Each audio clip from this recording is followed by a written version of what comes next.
Yang keempat, ciri aliran sesat itu, ya, ciri aliran sesat yang menyimpang dari Islam adalah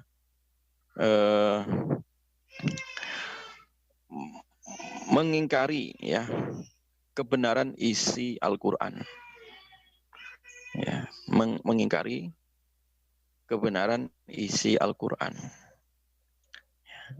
Mungkin dia tidak merubah dari sisi lafadz, ya, tulisan-tulisan yang ada di mushaf dia tidak rubah. Tetapi dia coba, aliran ini mencoba untuk mengingkari kebenaran yang ada di dalam Al-Quran. Ya, misalkan di dalam Al-Quran dijelaskan tentang masalah hukum-hukum yang berkaitan dengan khamr, misalkan haramnya minuman keras, ya, jelas itu, ya, bahwa yang namanya al-khamr, innamal khamru wal maisir wal ansab wal azlamu rijsun min amali syaitan, bahwa yang namanya khamr, ya, yang namanya judi, ya, mengundi nasib, ya, sesembahan untuk berhala, ya, itu semua adalah termasuk haram, ya, ya, termasuk haram, dan itu perbuatan keji yang dibisik-bisikkan dari setan.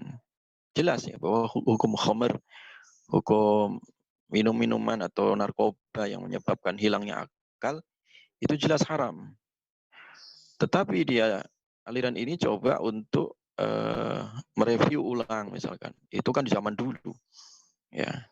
Kalau sekarang mah narkoba, khamr menjadi kebutuhan gaya hidup, jadi halal, misalkan. Nah, aliran yang mengatakan seperti itu, maka itu aliran sesat, ya, aliran sesat.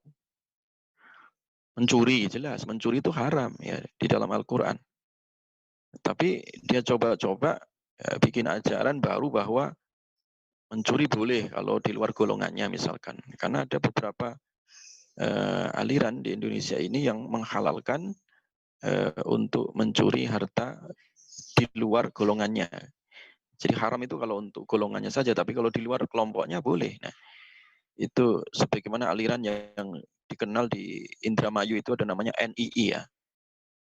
Jadi NII itu salah satu aliran sesat di Indonesia karena dia itu tadi menghalalkan harta di luar jamaah dia.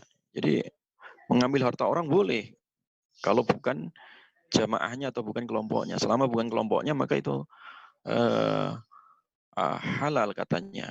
Nah, pikirannya karena yang Muslim itu kelompok dia, kalau di luar kelompok dia yang belum berbaiat dengan dia, maka itu dianggap kafir. Nah, orang kafir maka hartanya halal katanya. Nah, alirannya seperti ini itu aliran sesat, ya, seperti contoh NII namanya itu, NII itu, ya. Ya, yang digagas oleh Panji Gumilang yang di daerah Indramayu itu, ya. Itu termasuk aliran sesat karena mengingkari, ya, kebenaran di dalam Al-Quran tadi atau merubah-rubah, ya, kebenaran yang sudah pasti dirubah-rubah. Jelas, ya. Jadi mengingkari kebenaran Al-Quran itu juga termasuk bagian dari aliran yang sesat.